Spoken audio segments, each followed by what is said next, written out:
which one is this, number 10? It is. Okay, so welcome to the 10th lecture in this series on existentialist thinkers. Quite a few of you have been, here through the long march, through, beginning with Kierkegaard and going all the way now into this third wave of existentialist thinkers, the French ones. We looked at Sartre already, and now we're going to look at somebody who's often closely associated with him. And in recent years, people have sort of figured out that despite her self-deprecation, she was really his equal. She was not just sort of a sidekick to Sartre, as sometimes she was willing to portray herself for various reasons we can talk about. So we're looking at Simone de Beauvoir, and she's part of the same milieu that Sartre is in. So everything that we said about where Sartre fits into existentialism really applies to her as well. In the first generation, we have people who might use the word existential like Kierkegaard does, but he doesn't think of himself as part of a movement. He thinks of himself as totally on his own, solitary. Maybe nobody's going to ever read this stuff.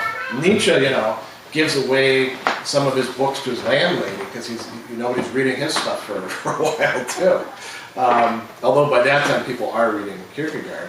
Dostoevsky doesn't consider himself part of a movement either. But we group these people together retrospectively.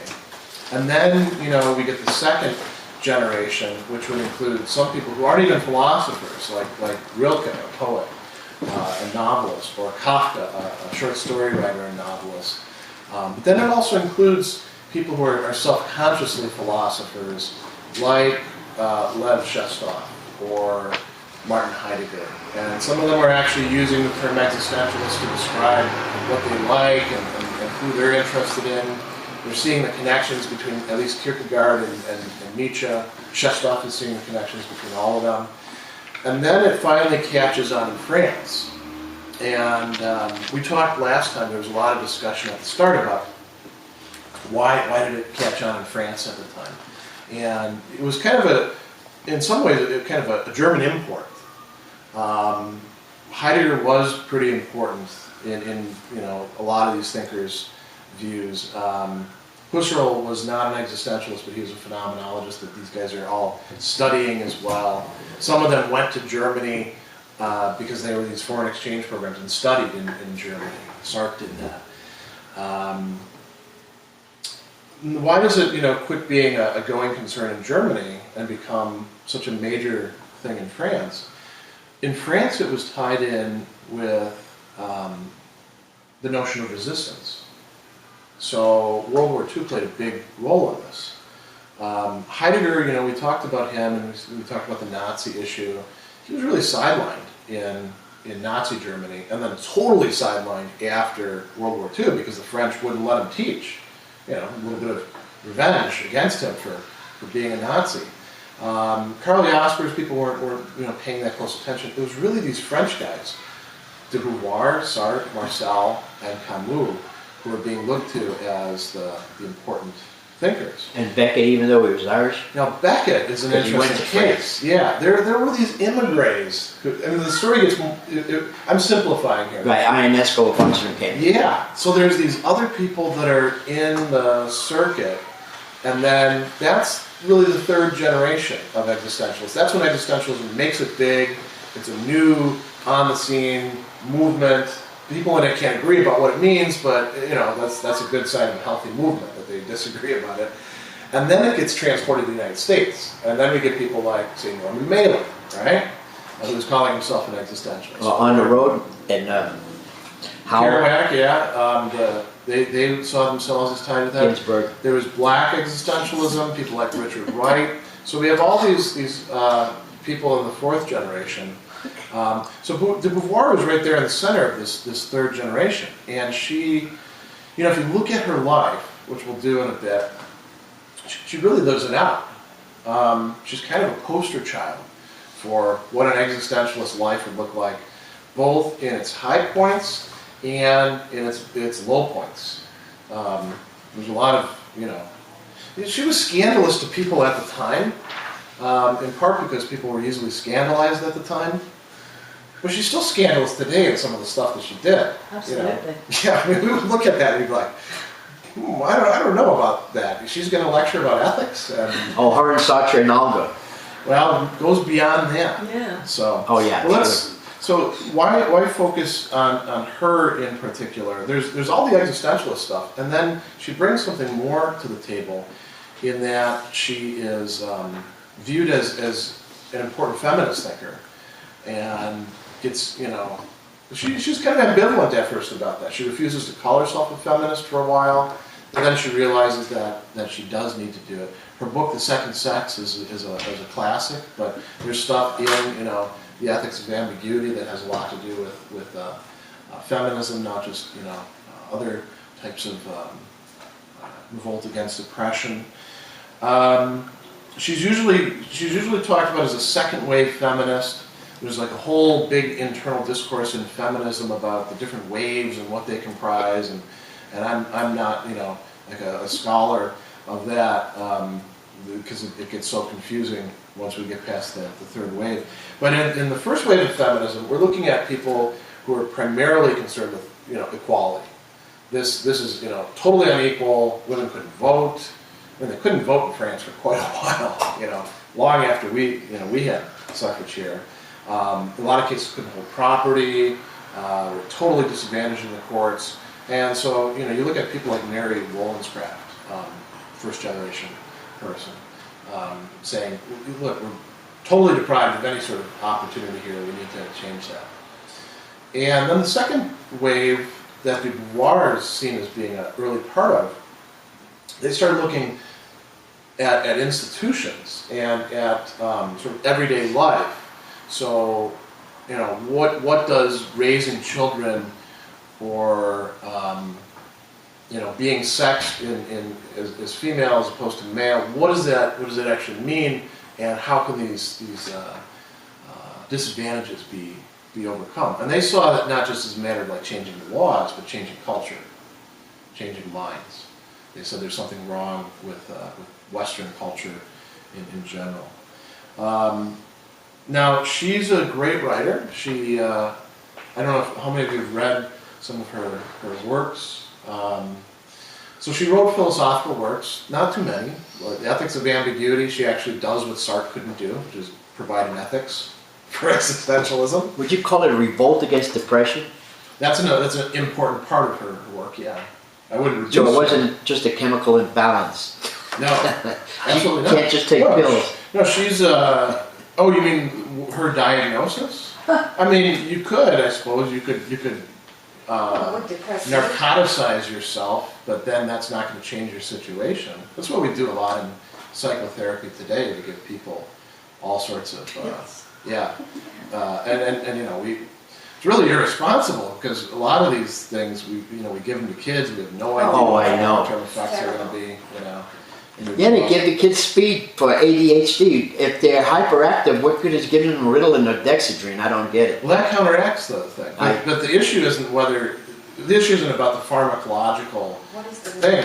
The issue is, are you depriving them of freedom? And the answer would be yes. You're just treating them as a thing or a set of things, as a problem to be solved, not as a human being. So in any case, she writes pieces of philosophy. She's also a novelist.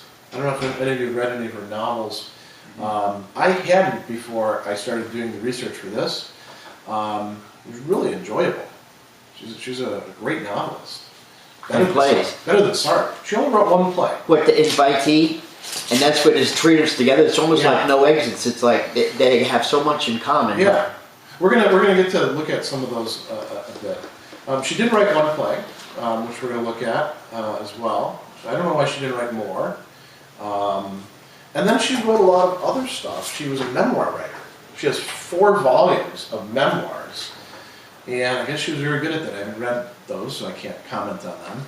And she wrote essays. If we have time, we'll talk about one called "Must We Burn Sade?" Yeah. Yeah, you've read that one? It's interesting, huh? The French have this, kind of fascination with the Sade. because he was a French writer. What are we supposed to make of this degenerate?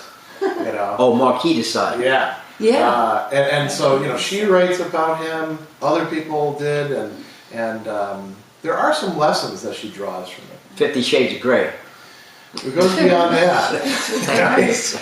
You know, this is a total digression here. When I was a graduate student, I decided I should read Sade because, you know, it's very racy. Yeah, I want to see what the buzz is about. Yeah.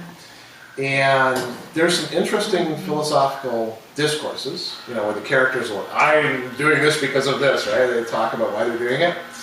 And then at first there's some, you know, some interesting erotica, and then it quickly becomes very, very boring to read.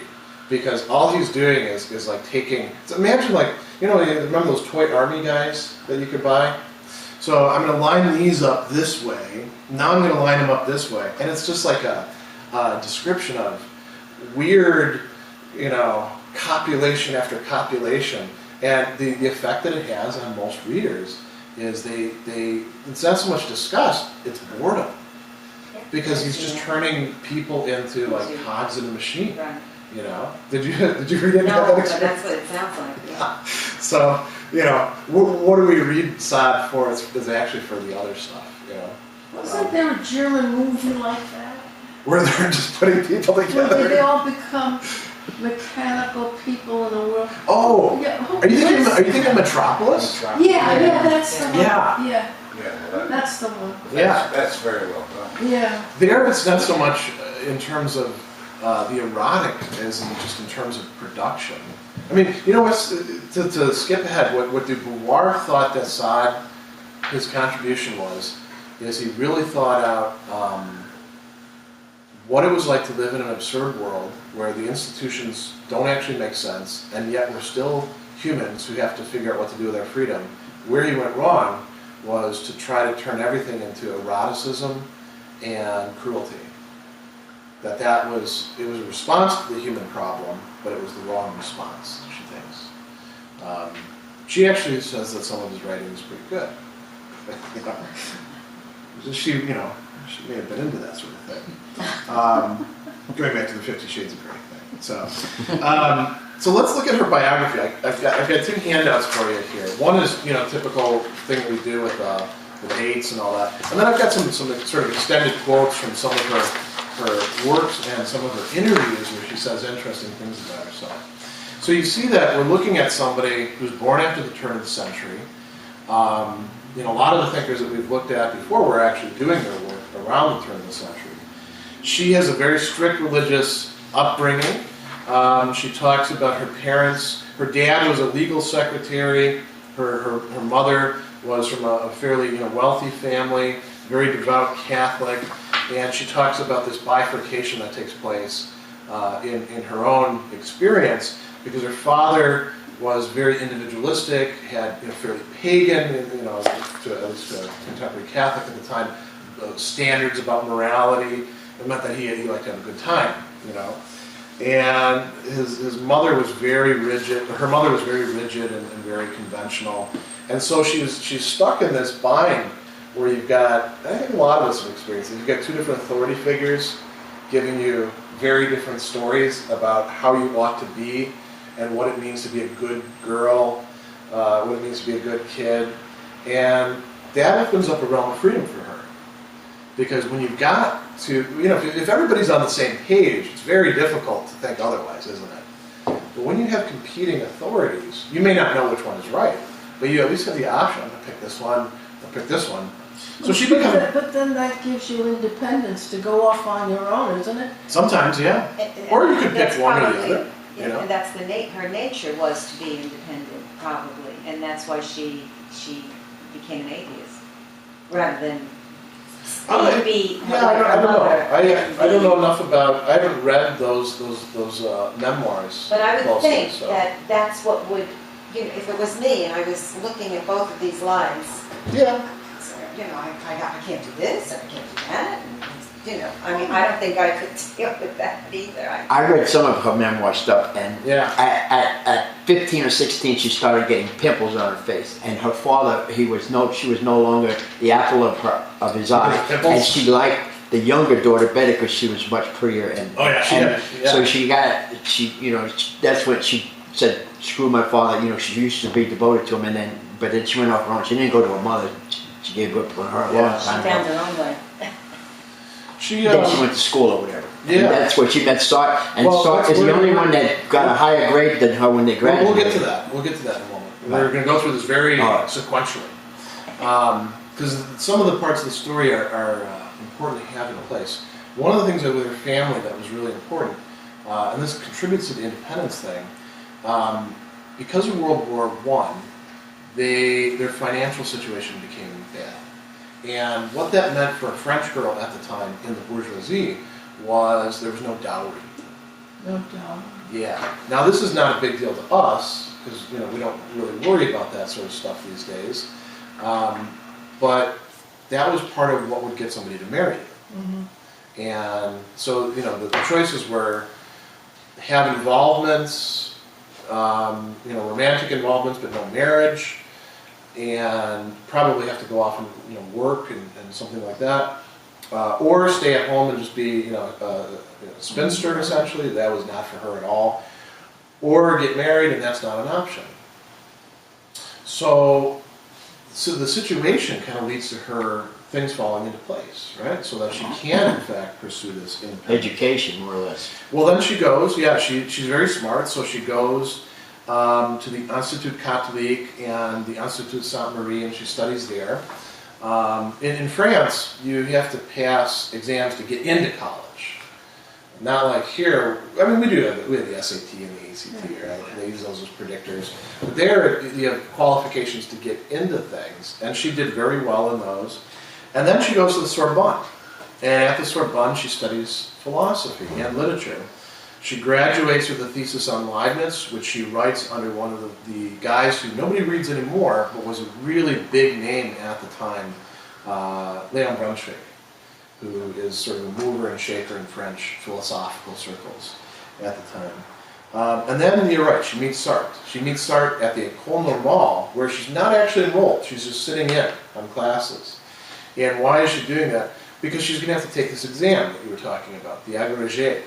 And what that would qualify you for is teaching, being able to teach in places. France we talked about this before, France had a very centralized system, unlike our educational system, where, like I have a PhD from Southern Illinois University at Carbondale.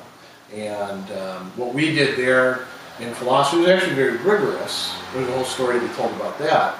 And it may be totally different from what they did in some other place. As a matter of fact, it is totally different because I've compared experiences with other people. And what qualifies me to teach in a community college on up to university is that I've got that diploma. In France, you needed other stuff. And who decided where you got to teach? Here, it's there's a job market. You send your stuff out. It's very alienating from an existentialist perspective. Again, a whole story that can be told about that.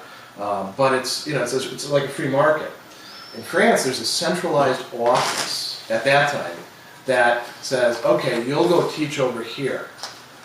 And if you got on the wrong side of people, you could be stuck teaching way out in the provinces, not in Paris, where everybody wants to be.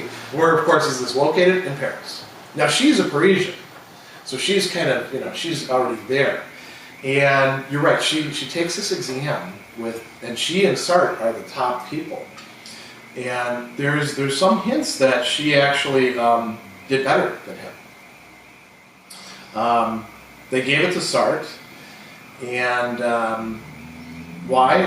Well, there's some discussion that maybe it was because he was a man. It was his second try.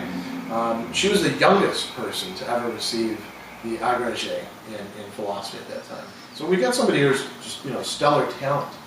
So what does she do now? She goes to teach, and she teaches at these lycées, lyceums, and she's at different places in Marseille, far in the south, Rouen, and finally Paris. And then she meets Olga. And now we start getting into the, what's that? Oh, the concept. Who is she? Kosa. She's the menage a trois. Oh, Well, she's not. She doesn't. Oh, okay. Because she, That's an easy way for me to remember. well, she's not the menage a trois. Well, I guess there's others, but They're going to have many. Right. And she's interesting in that she won't sleep with Sartre. So there isn't actually one. Sartre ends up seducing her sister. And here the story starts to get rather tawdry. So one of the things that we ought to talk about is her relationship with Sartre. And she had what we call a semi-open relationship with him. Sartre proposed a pact. They could have affairs, but they were required to tell each other everything. So it's kind of a weird thing already to begin with. When we went through open marriages. Yeah, I except remember in the... this is not just like, well, you get to do what you like. It'd be like, well, you get to do what you like, but you have to tell me all the details. You might not want to hear those. You don't want your mate to up you on anything. You want to make sure you're understanding. So you're keeping score. All right, I've got it. So what he said to Sartre is, what we have is essential love, but it's a good idea also for us who you see him as a philosopher to experience contingent love affairs. So you and I essentially love each other. We're the core, but we should have these spin-offs every once in a while. That's That's a nice. respectable word. I think that Sartre is one of these kind of guys that it's not just in philosophy, but you see this in other venues where they've learned a kind of vocabulary and they're able to use it in a very opportunistic way, you know? In English these days, it strikes me that word meanings are whatever people want them to be, but I didn't know it was that way in France. I thought they controlled the language. Oh, well, there's the Académie Française, and they rule out words like le French fries, things like that. But they don't go down to the level of individual people and say you can't use words this way. Although I think some of them would like to. it seems to me that their life was a lot like when she wrote the Invité and the third girl, Helen or whatever, and then when he wrote No Exits and the three people. And then they had their own three people, and it's like that's where he comes up with the line, "Hell is other people," like this, because they're both so egotistical, and this third person just changes everything, and it drives them nuts. Yeah, I think in No Exit, it's supposed to be about the larger human condition, that it's not just if we have three people, if we have 10 people in the room, we're still all going to be judging each other, there's that interplay of the other. But they do have a lot of, triangles are their sort of MO. And here's where it gets really interesting. They tend to be younger women. Simone de Beauvoir seduces them and then passes them off to Sartre much of the time. There are a few exceptions where, like, he gets involved with somebody who he actually proposes to. She gets involved with this American guy.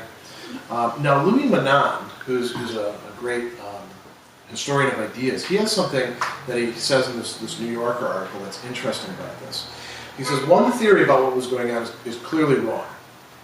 That is the theory that her relationship with Sartre was a post-patriarchal partnership of equals, combining genuine mutuality with genuine autonomy, rejecting the superstitious equation of sexual fidelity with commitment. And so there's the open marriage idea that people say, well, this is very liberating what they're doing. He says that's not clear. And he says it's clear that they did not simply have a long-term relationship supplemented with independent affairs. The affairs with other people form the very basis of their relationship. The swapping and the sharing, the mimicking, the memoir and novel writing, because these people do end up in their stories, right down to the interviews and published letters and dueling estates, and I'll tell you what that means in a moment, was the stuff and substance of their marriage. This is how they slept with each other after they stopped sleeping with each other. The third parties were in effect prostheses or marital aids, is what Menand says. And I think he's actually right, looking at their history. So there's there's some interesting stuff going on there, to say the least. Going on with the story, she submits her first set of stories, and it gets rejected by two French presses. And she takes that pretty hard. She doesn't publish that until much later in her life. Then she starts teaching at the Sorbonne. And notice the time. She starts teaching in 41, so the year...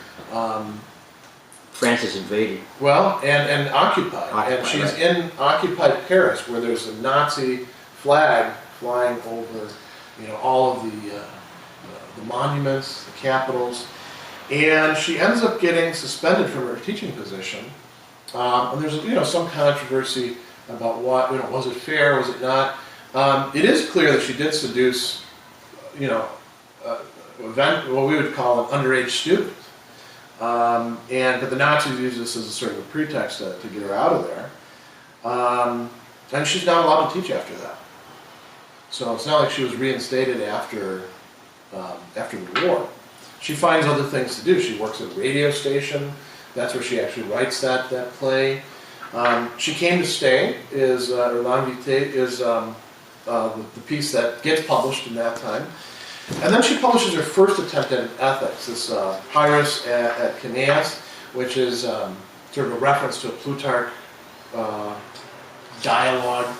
And she says in the Ethics of Ambiguity, I was actually wrong about some stuff in that. This is the definitive ethics for her. Now she becomes very productive, right? I can understand this. When you're not teaching full-time, it's a lot easier to do writing and to do the things that you want to focus on. And she's also, deeply involved with Sartre at the time. They meet Camus at a airing of Sartre's anti-authoritarian play that the Nazis let run, The Flies, right? And in 45, by this time the Germans are out of France and they're losing. She publishes The Blood of Others, and she publishes that play, The Useless Mouths, that we'll talk about. And she and Sartre found this journal, very important, Les Temps Modernes, Modern Times, named after a Charlie Chaplin film, because they really liked him. The French really had a thing for Chaplin, especially French leftists. And there's a bit of story that needs to be told here because it's kind of revelatory of her character and her relationship with Sartre. So originally you've got her, Sartre, another guy named Raymond Aron, very important French intellectual, Maurice Merleau-Ponty, another important, seen as existentialist, phenomenologist, a philosopher. And Sartre said that the review's purpose was to publish what we call littérature engagée, or committed literature, literature that's supposed to accomplish something. It's supposed to be, telling a story that needs to be told, that kind of thing. Not just literature for its own sake, enjoyable, entertaining stuff. It's the kind of stuff that's supposed to teach us. So, what would we? Is there an equivalent to that today? I don't know. Literature that changes the world? Well, literature that's not just that does change the world. Literature whose sole purpose is to change the world. The very way you write is to do that. I mean, documentary filmmakers all think they're doing that, right? What were you saying? I said I don't read bestsellers. I used to ride the subway. If everybody on the subway was reading Carpetbaggers or one, I'll never read that book. So, I don't know who's changing the world these days. Cause, it was a fun book, though. Well, I got around to some of them, but I would say that myself. it's not books very often these days that have the kind of effect that they did back then. Valley of the Dolls, It'd be like, everybody's reading the same thing. Yeah, it'd be like websites or movies or things like that. In any case, the review, it goes on, but it starts to shed membership. And while it's shedding membership, it's gaining subscriptions. And what are these guys fighting about? What are they disagreeing over? Raymond Aron quits in 1945, so very early on, to become an editor at Le Figaro, which is an important one. Why? Because Les Temps Modernes is explicitly supporting communism. Sartre and de Beauvoir have this complicated relationship with the Communist Party. They're both clearly on the left, because they're anti-bourgeois, they're anti-capitalist. And the question for people on the left is, are you going to join the Communist Party in France? And that's an important question because the Communist Party in France supports what Russia does. So Russia does a lot of bad stuff. In the 1930s, there's the Purge trials, And everybody who's watching these is like, wow, this is crazy stuff. But I guess, world struggle, fighting the bourgeoisie, you've got to, Sounds like today. well, what's that expression? Got to, crack a few eggs to make omelets. But then, there's more stuff. There's the Korean War. Merleau-Ponty resigns over that. The Russians are giving orders to the French Communist Party. Well, how many they said Stalin killed more people than Hitler, more or less? I mean, wasn't that out? What this guy's doing over there? Was it out? Partly. And The Poles, the Romanians, the Czechs.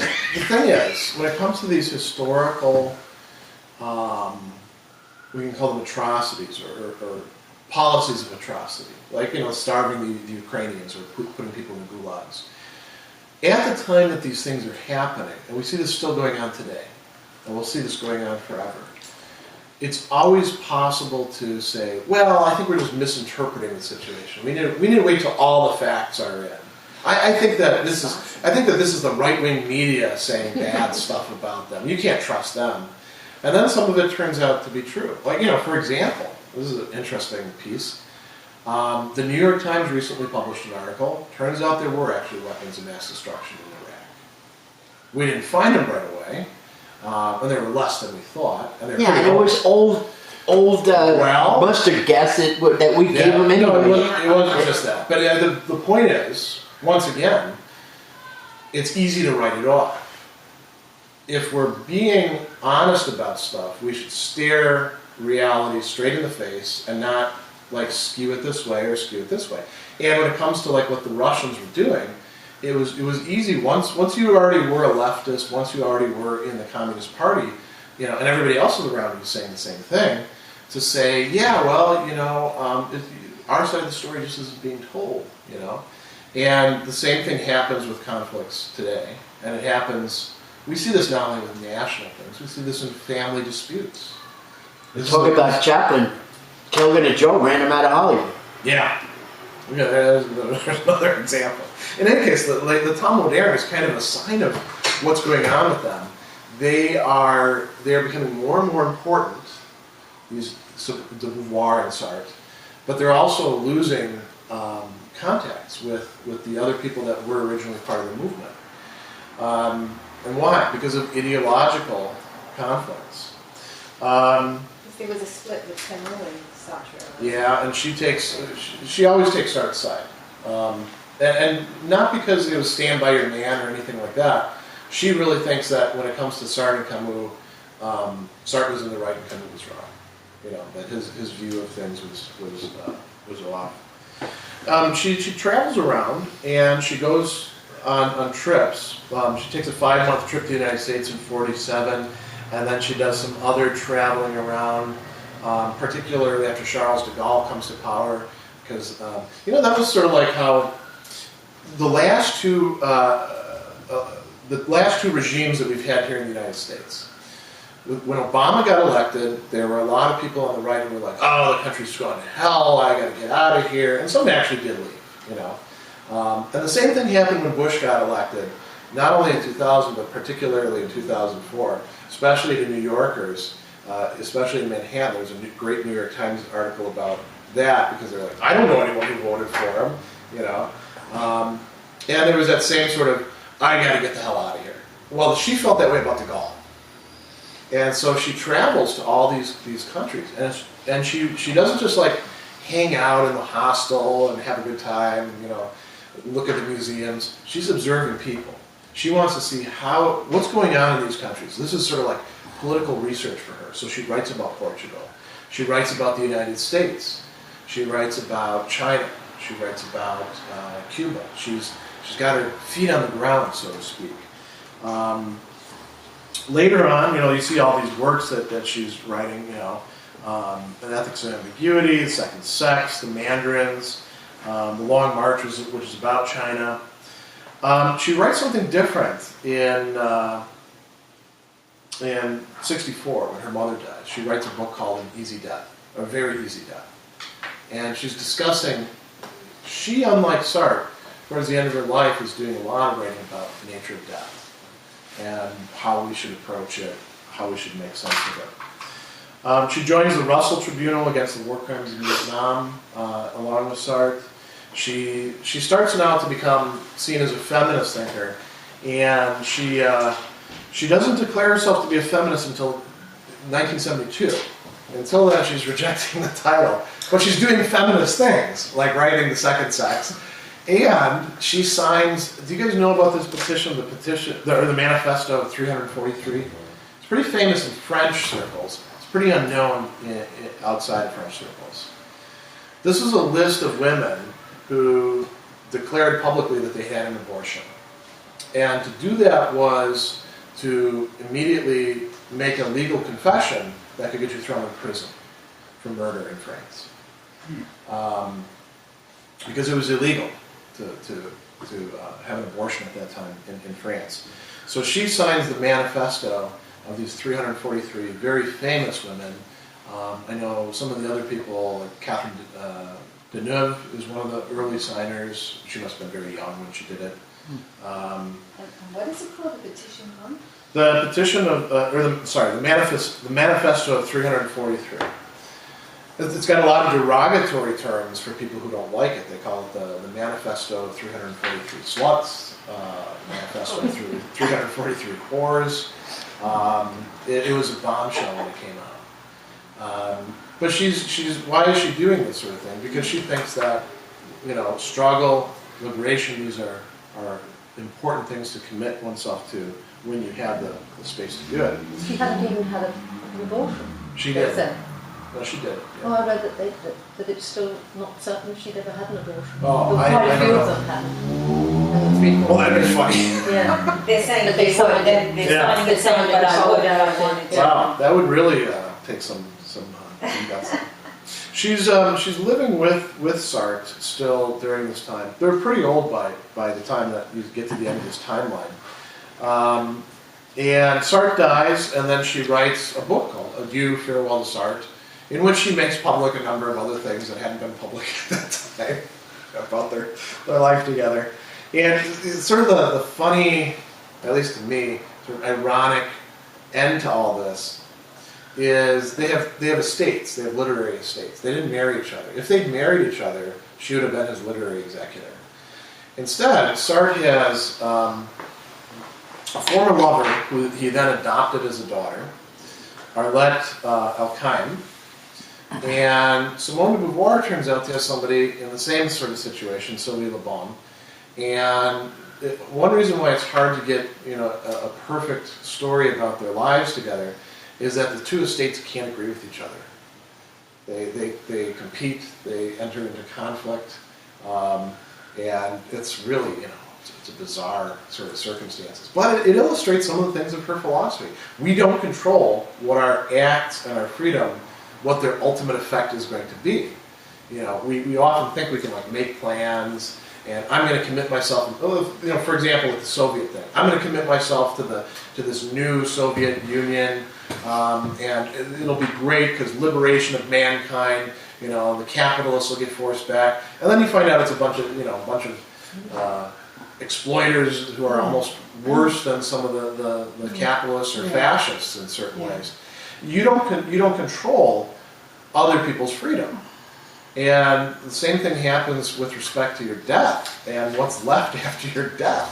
If I die, I get hit by the bus, Andy would have all my books and all of my writings, and she could do whatever she wants with them. And I really would, do whatever you want with them anyway, right? What would I care, right? So romantic. The stuff is not, the stuff I have is not in particularly good shape, There's a few articles you could probably send out, but... Put it in cyberspace. Well, I suppose, and then anybody could do whatever they want. That would be enough. See, all these would be ways in which we use our freedom. We commit ourselves, and we don't control all the parameters of the situation, but we can act in such a way as to increase freedom. I could try to... Some literary executives, think about Kafka and Max Brod. We talked about them before. Kafka told Max Brod, "You're to burn everything." Thank God Max Brod didn't listen to him. And Max Brod actually told him, "I'm not actually going to do what you tell me to do, but you can tell me to do that anyway. It's fine." But let's say let's say Max Brod was sufficiently cowed by Kafka to do that. It would be a loss of freedom on his part.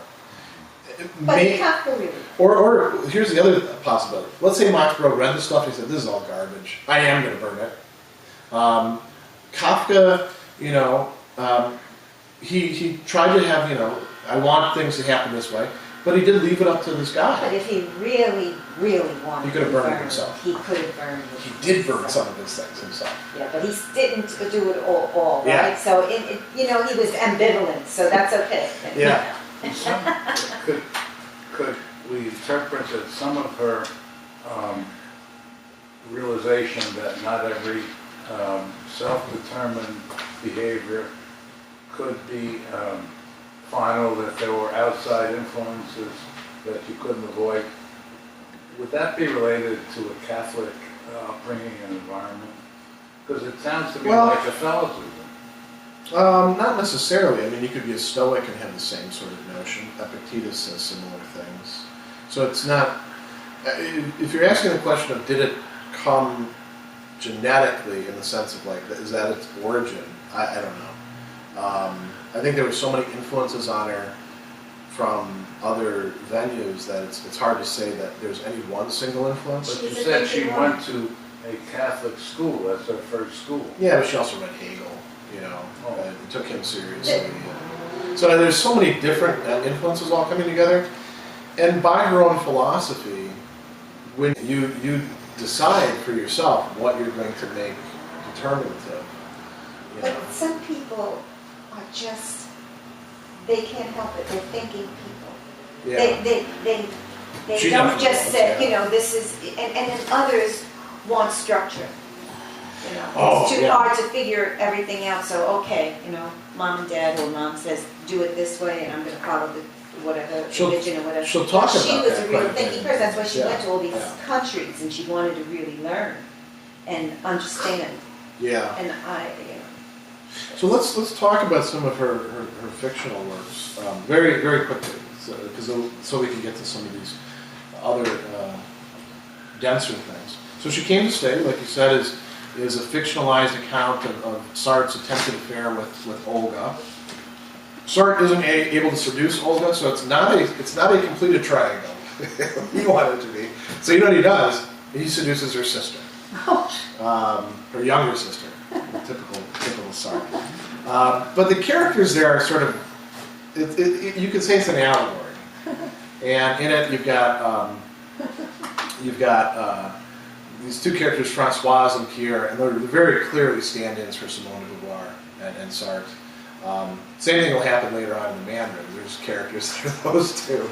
And then there's this guy, Xavier comes in, and there's a triangle form. So that's kind of, it's interesting for that sake.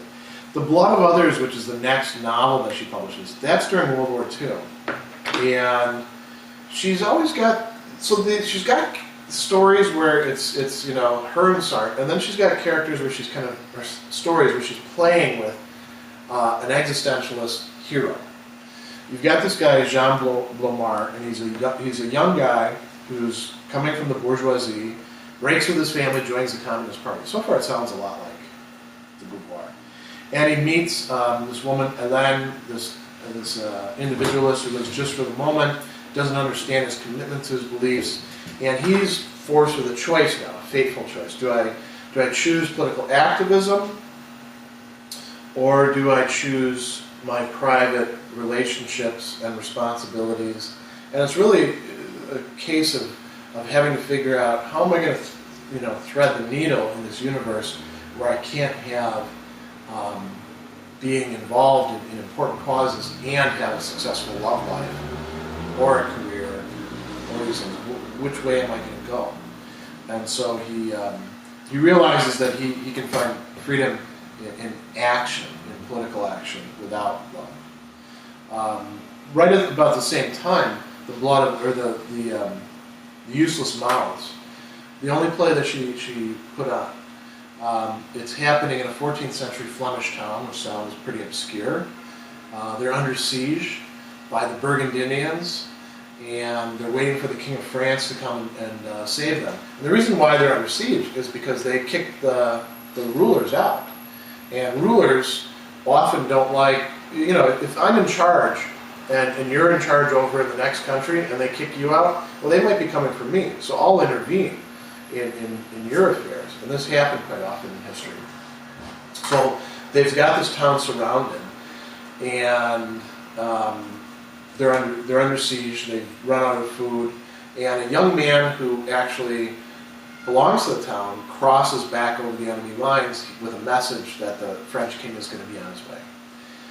So by now they've eaten everything there is to eat. They're making bread with straw. People are you know starting to get close to rioting within the town. And the question is, what are we going to do?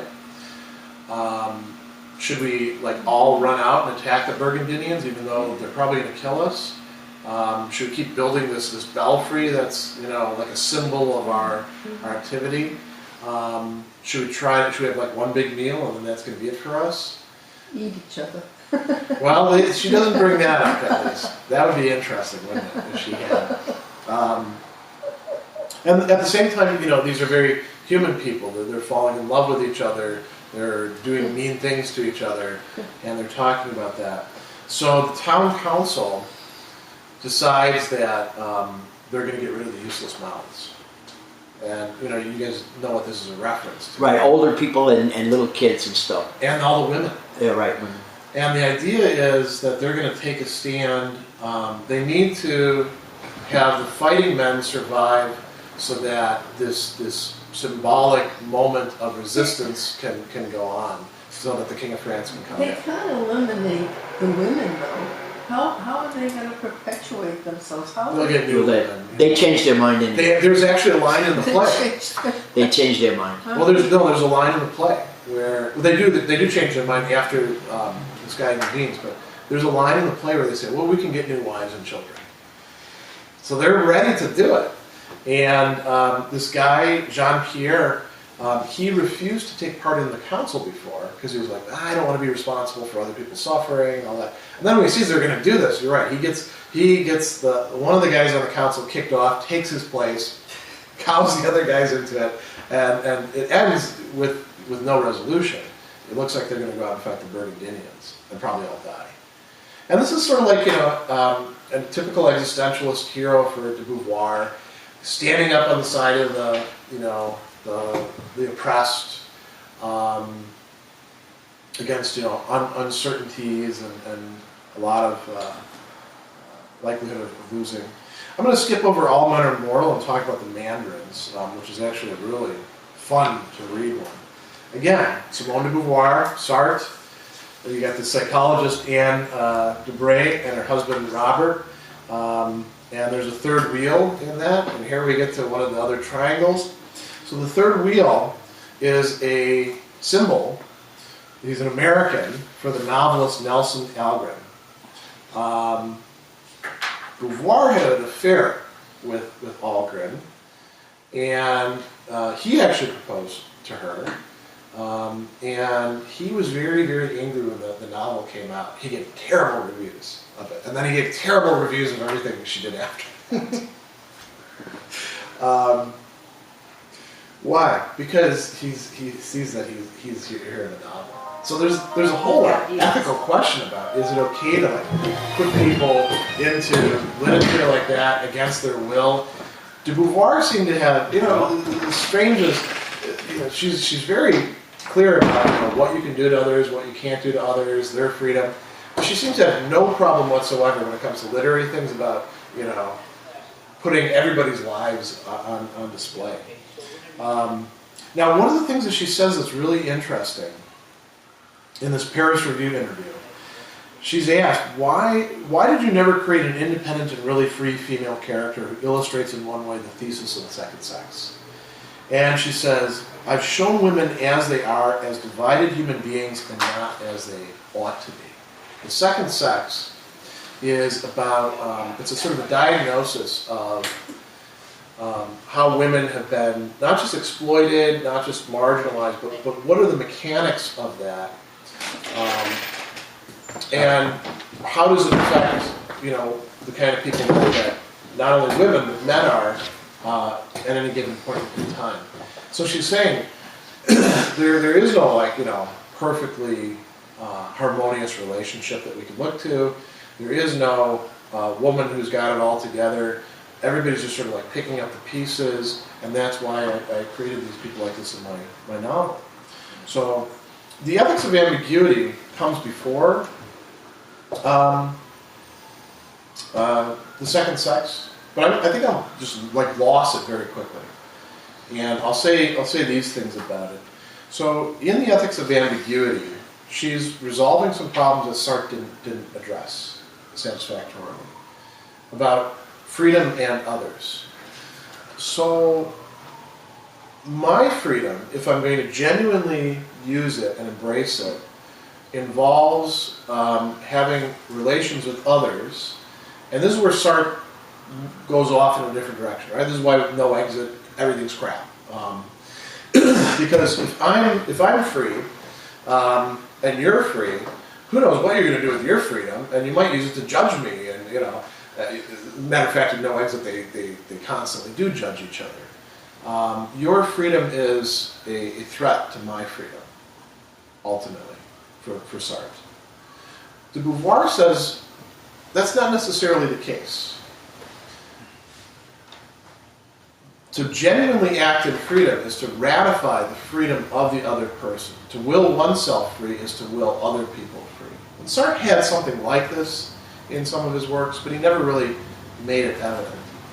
So, for my freedom to be consistent, there's some things I can't do. I can't take away other people's freedom by using my freedom, or it's really an unethical use of my freedom. Now, that doesn't mean I can't do it. That's a possibility. You always have choices. Yeah, she's got this formula. Ethics is the triumph of freedom over facticity. And facticity, that was that thing we saw with Heidegger and Sartre. Facticity means things the way they are. Like the fact that I'm wearing this today, I could take this off, but I can't change the fact that I wore this today up to this point. But what I make of it is up to me. And what you guys make of it is up to you. Ethics is the triumph of freedom over facticity. And one of the ways in which people often go wrong and then do bad things to each other is I don't have a choice. I have to exploit you. Things just are the way they are. And now we're doing that freely. When we take those sort of stands, she says, we're still free to do that. Her main focus is on liberation and oppression in this.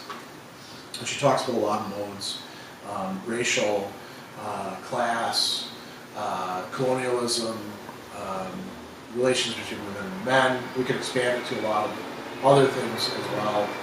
Once robots become self-aware, I suppose they could read this book and have their own liberation movement or something like that. Now, so one of the other things that she addresses that we talked about before with Sartre, and some of you didn't like about Sartre, and I don't actually like that much about Sartre, is that Sartre holds everybody totally responsible. So, if you are, like, let's say if you're a Nazi soldier, and you grew up in that regime, and you really were brainwashed, you're still responsible in some way. You're still what? Responsible in some way. Yes. De Beauvoir says no. That's part of the sunflower. That's our forgiveness. Here's something that she says.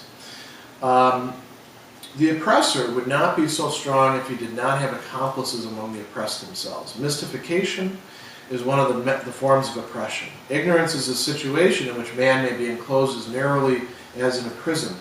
As we've already said, every individual may practice his freedom inside his world, but not everyone has the means of rejecting, even by doubt, the values, taboos, and prescriptions by which he is surrounded. Doubtless, respectful minds take the object of respect for their own. In this, they are responsible for it. Here she's going to make a distinction. They are responsible for their presence in the world, but they are not guilty if their adhesion is not a resignation of their freedom. When a young 16-year-old Nazi died crying Heil Hitler, he was not guilty. And if it was not he whom we hated, but it was not he who we hated, but his masters. The desirable thing would be to re-educate this misled youth. It would be necessary to expose the mystification and put the men who are its victims in the presence of their freedom. So what she's saying is that some people don't actually they don't have the freedom in certain respects. Oh, that's a cop-out. You think so? She's right, but the fact is, that person just doesn't have the resources, the psychological resources, but that doesn't make him escape guilt, or any of us, for that Well, matter. I mean, this is why she says they're responsible but not guilty. What What do you mean by guilt? They are responsible for this. No, they are. I'm saying they are. She's saying they aren't. She's saying they're responsible? But they're not. They Not guilty. shouldn't be guilty. So At if what they age then are you guilty? then What's yeah. that? If you're not at 17, when are you guilty? Oh, If now you- drawing the line where, I don't think she thinks that See, there's she like a doesn't trip think of line age. that I don't think she's even thinking of. you come across for that. No, it's not his age that she's really focusing on Yeah. here. It's the fact that he's in a system where And he that's- wasn't able to think otherwise. And that's true. And Right. you can have compassion for someone who was caught in that, the culture of all of this Yeah. brainwashing. But at the same time, especially, and when it's an atrocity, because that's in Yeah. the religion lecture that we're doing with Simon Wiesenthal's Sunflower, Yeah. that whether this 21-year-old Nazi should get forgiveness from this Jew who was in the concentration camp. Yeah. And personally, and I'm not Jewish, but personally, I cannot imagine, for the benefit of society, giving forgiveness to atrocities. She's not talking about forgiveness, though. Or he's guilty. She's talking about Yeah, responsibility. the self-guilt. She's talking about responsibility, but she's saying that Well, he he's not doesn't feel guilty. self-guilt in this He case. doesn't. There's a difference between forgiving in the sense of like absolving. She's not doing that. She's saying the guy is not actually guilty of having misused his freedom because he didn't have the freedom to misuse. begin with. He is still responsible. But Sartre would say he could have said Exactly. Yeah, Sartre would say that. This is something on which she goes this way, he goes no. out. Say, I don't go completely with Sartre, I don't go completely with that. Well, then you're But posed with that problem. Where do you draw the lines? And it depends upon what kind of thing they did, Yeah. atrocious crime or an ethical thing that they did. There are some things you just cannot accept in a civilization or in any I think it does make sense when she's talking about some of the types of sort of systematic oppression. So, That to say that some people have less freedom to make of themselves, to decide, what their moral options are than others do. so is she then, in effect, being more realistic than Sartre? Sartre? Yeah, I mean, realism is a matter of what we choose to attend to. his way is impractical because No, if you're going to tell me you either do this, kill this person, go to war, and the Yeah. only other way is to die, he's saying, well, you have a choice. You can die. That's not a choice. I don't see that as a real choice. I mean, we all want survival, right? I mean, that's what we're all about. Yeah, but there is still That's a choice there. That's not a real choice, though. You I think, can't tell someone. there's the fear of death, but then part of what she's talking about goes beyond that to like fear of just not being anybody or the inability to think outside of the system within which you're stuck and which people drilled into you over and over and over again. Yeah, and that's where I mean, if we wanted something like a total limit case of our own time, we could think about, and I brought this up last time, we could think about child soldiers in some of these The African failed countries. African Oh, states. yeah, awful. Or we could think about North Korea, where some of the people are like, I The mean, robots. yeah, reporters have gone in there and they're like, wow, I mean, I've looked at totalitarian regimes before, but this one is like something beyond that. On that, Sartre would say, well, they still have freedom. Simone de Beauvoir would say, it doesn't even make sense to talk about them. Yeah, no, I disagree on that level. No, I don't. It's just that you can't take her too, and then people can make excuses forever Oh, that's under right, hers. So you need to come. You have to find the middle of the road where you just cannot accept certain atrocities or certain unethical things in Yeah. a society, I period. think you can make that point and then say there's still all sorts of unfreedoms where people are not committing atrocities, but they are allowing themselves to be exploited, dominated, subjected, and they just keep perpetuating it. I mean, here's another example that we could think about: the practice of female circumcision, where it's not just the men who are saying gotta do this, patriarchy, keep the women right. It's women who have themselves had that happen to them and see that as the right thing, and then tell their daughters, if you don't do this, you're going to be loose, you're going to become a prostitute, you're going to become whatever. Nobody will want to marry you. And so the men. Okay, so Simone de Beauvoir, they shouldn't be doing that anyway, right? They're clearly doing the wrong thing with their freedom. The question is, what about these women who have had the thing happen to them, who've suffered because of it, and now they're passing it on? She would say that they're in a condition of unfreedom. She doesn't say that about Western women. The thing is, she says that they don't get to get a pass for that sort of thing, for like accepting oppression. But I think she's willing to say there's a lot of cases where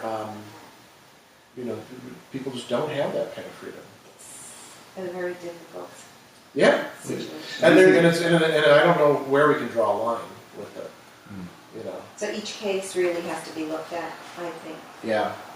These examples seem so extreme. I mean, isn't it sort of The a... example that we've been picking? Yes, I mean, isn't it sort of a gradient of freedom, and that no one in this room is entirely free if we all are living within our fixed perceptions? And so how can we apply it to a broad discussion like that? With us, she would say, we're not entirely free in that we could you can be suddenly 10 years old or something like that.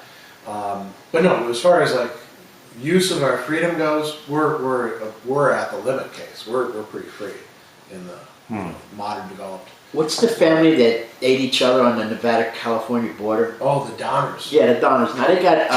I lived a long time outside there, and they got a picture of four in a statue, so when you go over Donner Pass, you can.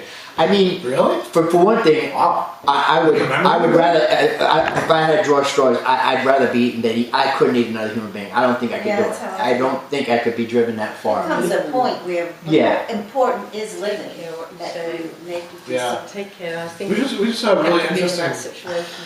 What was that? I think you have to be in that Well, situation. you would have to, but I would hope Of course we would. that I would not do that. I would rather hope that I had the courage to say, okay, this is the end of my line. That's, Hope I wouldn't Yeah. be a Nazi, but we have not been in that situation. No, we haven't. We wouldn't tell you what to eat. My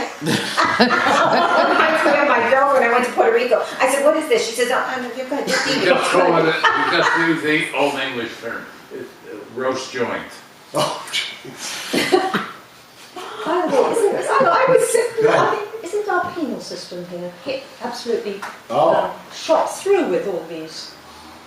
Yes and no. I mean, as somebody who's and Andy can weigh in on this as well. She's taught in prisons. As somebody who's taught in prisons and had a lot of interactions with guards, with guys outside of the through the teaching. It's a Bardo experiment, whatever. No, I don't think that's characteristic of prisons. Oh, really? I think that these psychological experiments like that, we shouldn't draw very much from them because they looked at this extremely narrow thing. If you want to talk about prisons, you go just like she did with if you want to know about Portugal, you go to Portugal. If you want to know what prisons look like, you go inside prisons. And one thing you can say is there are 50 different DOCs in the United States. Everyone is its own separate animal. You can't generalize about the prison system. There are county jail systems that are bigger than some DOCs, like Cook County or LA County, and each one of them is its own little universe. And they change over time, and the areas within them change over time as well. And I can tell you that the guys within the prison, when we talk about freedom and determinism, there would be some who would say, yeah, see, I knew it, social determinism, I couldn't be otherwise, I grew up in a bad environment. And then the guy next to him, who grew up in an equally bad environment, would say, knock it off. You know, forget about that. Or then the other guy there would say, you know, if you're determined in that way, then quit complaining about being punished, because everybody's just determined, and the guard is determined to be punishing you. And so there's what she calls antinomies of freedom there. And it's interesting. I just got an email, again, total digression. I got an email from a guy who is doing a existentialist reading program in a prison. And I don't know which DOC he's in, because he didn't tell me yet. Where he's working with women prisoners and trying to get them to, he's having them read like Kafka and Nietzsche and Sartre and Beauvoir, and the point is to get them to see that they actually do have freedom, that things didn't have to go just the way that they did, that maybe that's part of their facticity, that they thought things had to be that way, but now they don't have to think that way. It's up to them to choose.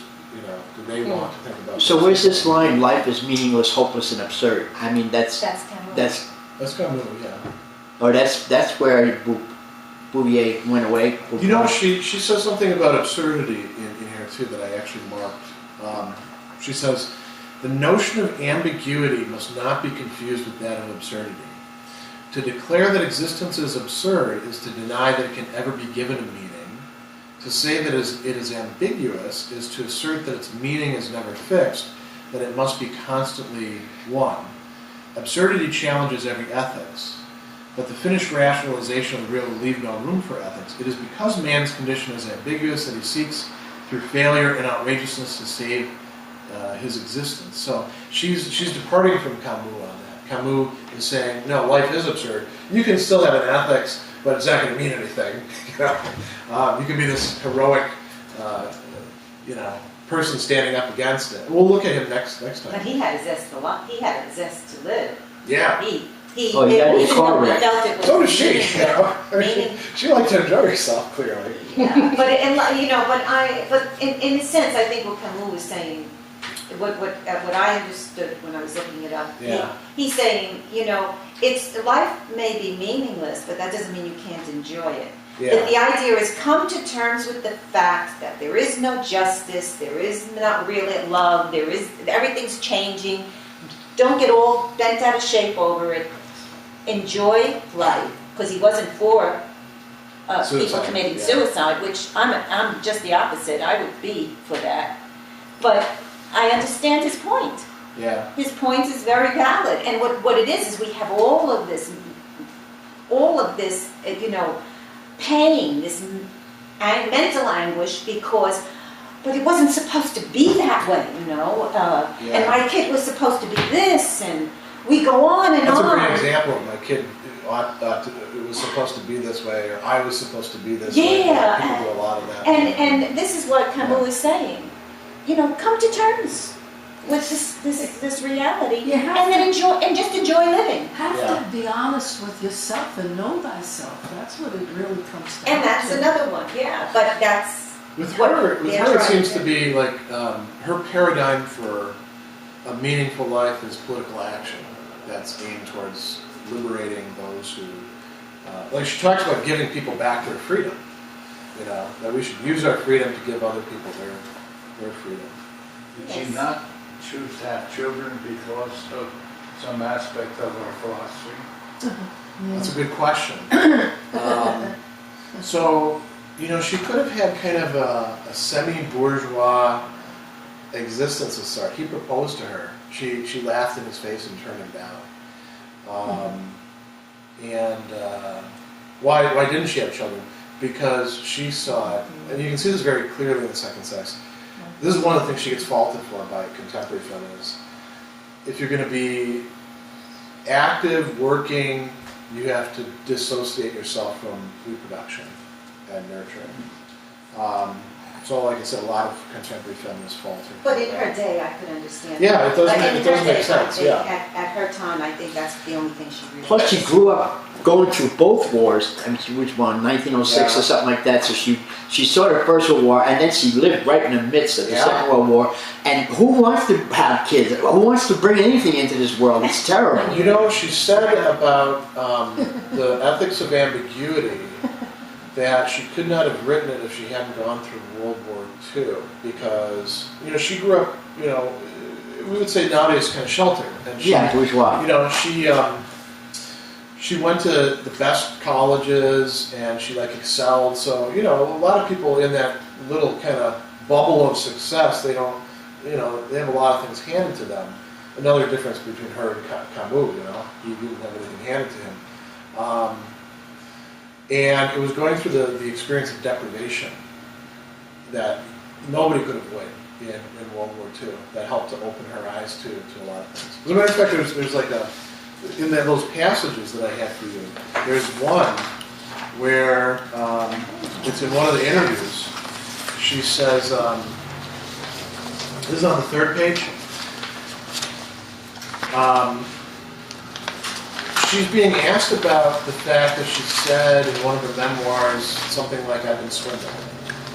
And she says, "I'm swindled," implies something else, that life has made me discover the world as it is. The world is suffering and oppression, of undernourishment for the majority of people, things that I didn't know when I was young. And when I imagined that to discover the world was to discover something beautiful. In that respect, too, I was swindled by bourgeois culture. And that's why I don't want to contribute to the swindling of others, and why I say that I was swindled. In short, so that others aren't swindled.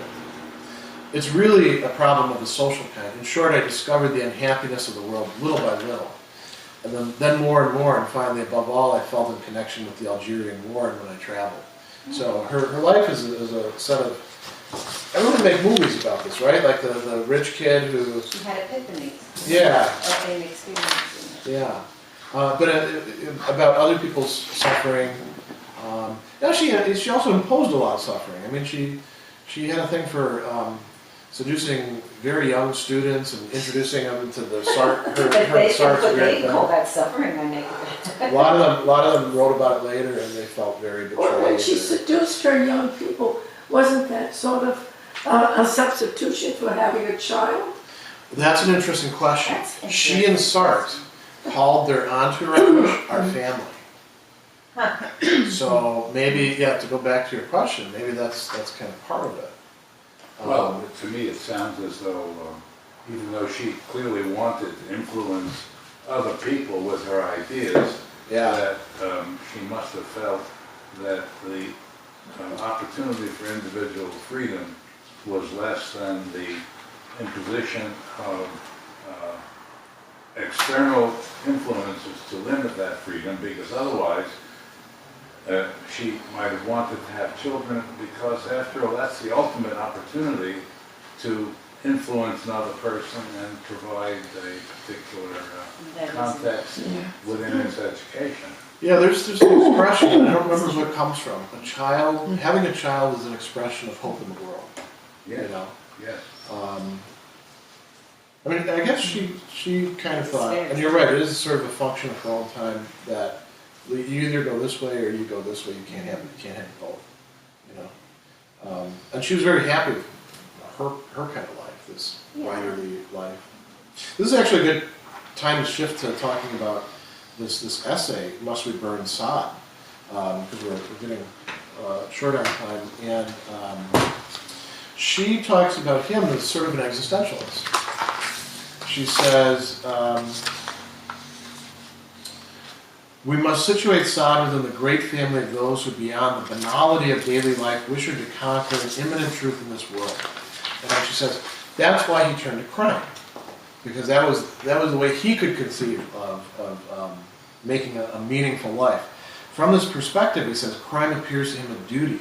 In a criminal society, one must become criminal. This formula encapsulates his ethic. So one of the possibilities of dealing with freedom and other people suffering and the world, being full of awful things, is to say, screw you, world. I'm not going to buy into the system.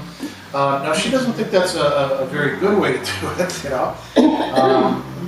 And she says, we betray Sade if we dedicate to him a too easy sympathy. Why? Because it's my unhappiness he wants, my subjection and my death.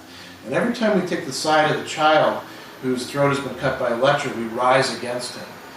But he does not prohibit me from defending myself. He allows that the father of the family will avenge or prevent, even by murder, the rape of his child.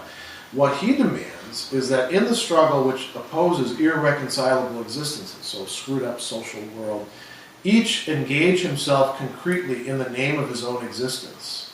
He approves of vendettas, but not tribunals. And why that? Because if I'm engaging in a vendetta, I'm taking responsibility for my own action. I'm not putting it off to, well, the judge said it's okay for me to do this. Or I'm part of a lynch mob. She writes a lot about lynch mobs, actually, which is one of the things she thought was particularly bad about the United States, was lynch law.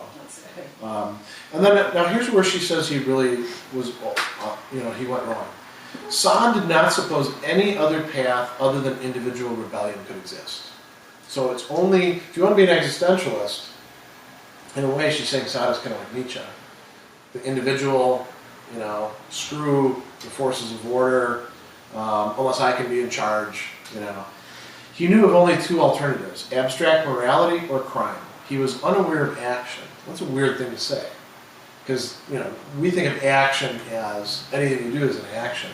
What she means by action is something that's using my freedom to, in a committed way, improve other people's freedom or give them freedom. That's what she means when she uses the term action. If he suspected a concrete communication between subjects could be permitted through an enterprise that integrated all men in the general project of being men, he didn't pursue it. Instead, he refused the individual transcendence and doomed him to an insignificance which authorized doing violence to him. So in an absurd world, one of the possibilities is, well, look, it's all absurd, so why not be a complete bastard? Why not exploit? Why not impose cruelty? So long as you're, it's you who's doing it and you're aware of it. You're not doing it like in the name of the Republic or, the proletariat or something. What about a conscience? It sounds like Machiavelli. It sounds like Ovid. It sounds like a bunch of people that, he'd say, when you're at a theater, touch the girl's breast next to you. I mean, they like it. I mean, this is, and then Machiavelli, as far as taking over towns and stuff like that, it's pure ego and almost pure evil, if you ask me. With de Sade, and this is not something that she talks about very much, but other French theorists focused on this. It's not only about victimizing other people, it's about ultimately trying to bend them to your will so that they even enjoy their own victimization, so that they can't see it otherwise. And that would go totally against what de Beauvoir is advocating in terms of freedom. I should use my freedom to, cast it out in the world and improve other people's freedom, not deprive them of freedom and turn them into objects, which is what... This is why de Sade becomes so boring. Because ultimately we just have a world of objects that you kind of, I'm going to put these together this way, and this guy will be whipping this one. There's actually these what do you call them, lithographs that are made. They're these are very scandalous at the time. You could get arrested for having these at one point. Lithographs that are supposed to be depicting de Sade's stories, and you look at the stuff and you're like. First of all, it's pretty bad art. It's just not well done. But then you're like, what the hell is this? It's like a whole line of people, each one whipping each other, and what is the point of this? And that's what the Sade ultimately kind of leads to. But so she thinks that he was a failed existentialist in some ways. It almost sounds like Saddam Hussein when he ran his country. Well, and they're self-flagellators. I mean, they have them in Catholic religion, they have them in Muslim religion, they have them in a lot of things. That's right. Bend them to your... She talks about, she gives you a typology of different ways people, characteristic ways people take their freedom and then go wrong with it. And one is the tyrant. And the tyrant, it can be in a couple different ways. It can be what she calls the adventurer, where it's just about let's see what the hell happens, It can be the nihilist. It can be who just doesn't respect anything. It can be the serious, what she calls the serious man who has some sort of ideal, and everything must be subjugated to that ideal. I don't know enough about Sade to say where he would fit in with her. What about Manson? That he kept everything in order. His adventures is they crawl around these apartments at night and Manson. And they finally went too far, they went into murder. But they used to break into apartments and just roll around and crawl around. That was their adventure. Oh, I didn't know about that. Interesting. Before they started killing people. Wow. Well, Yeah. two questions, really. Sure. Did she distinguish between behavior like sadism that was emotional rather than philosophic?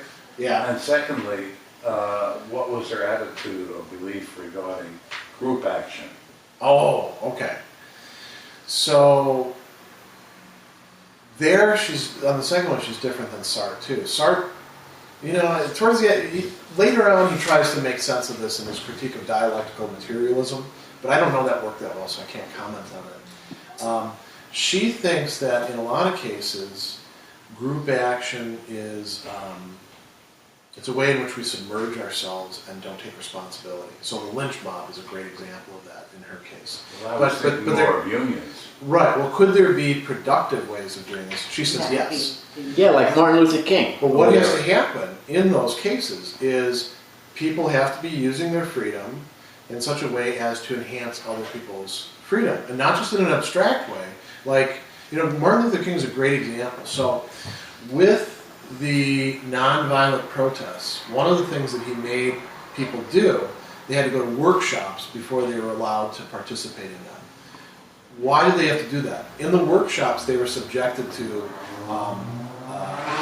sort of dramatized abuse by their friends and family who would, say terrible things to them, push them around, and if they lost their temper, they weren't allowed to be in protest. They could go back and, if they could start, Control. Yeah, if they could learn to control themselves, they could do it. And he said, you can't be fighting oppression with people who can't behave in a loving way. And what Simone de Beauvoir, she doesn't use the term love, she would talk in terms of freedom and respecting, respecting the freedom of the oppressor, even when they're oppressing you. Not resorting to their level and saying, fine, fire hoses, I'll Molotov cocktail you. Well, in some of those Montgomery riots, there's one scene where a cop hits this black kid and he punches the cop back. That's one of my favorite scenes. I mean, he's more into Malcolm X and well, we like that sort of thing often because when we can clearly identify who's oppressor and oppressed, there's something within us that identifies with at least most of us. I mean, if you watch it, you're like, man, I love watching the cops beat people up. Then you're Yeah, but every now and then we want to see a little bit of justice. That punching, there's only so much also that human beings can take. Yeah. That's true, and again, she would say that somebody who's been growing up totally socially deprived in a violent atmosphere, you can't hold them to the same level of responsibility that you can some kid who had a lot of advantages and went to good schools. When people turn around and say to me, well, people, you go into schools that aren't very good and their children can hardly read. Yeah. One kid makes it, right? Yeah. One kid works really hard. Now that is not the norm. Right. But they base it on that one kid. See? Yeah.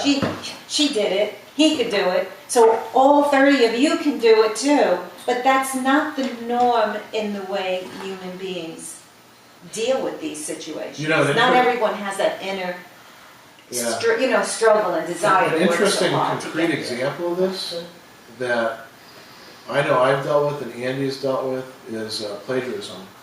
When you have students that have come from bad academic backgrounds where the schools had 40 kids per class and the classrooms are messed up and they're not getting stuff, oftentimes they'll plagiarize. They will go on the web and take something off of Wikipedia. You can probably relate to this too, right? And some of them don't know that they're actually doing anything wrong in doing it because it's just what they were told to do. Some of them do know that they shouldn't be doing this, but they get close, the paper deadline gets close because they don't have very good time management skills, and they got to get something done, and they do it.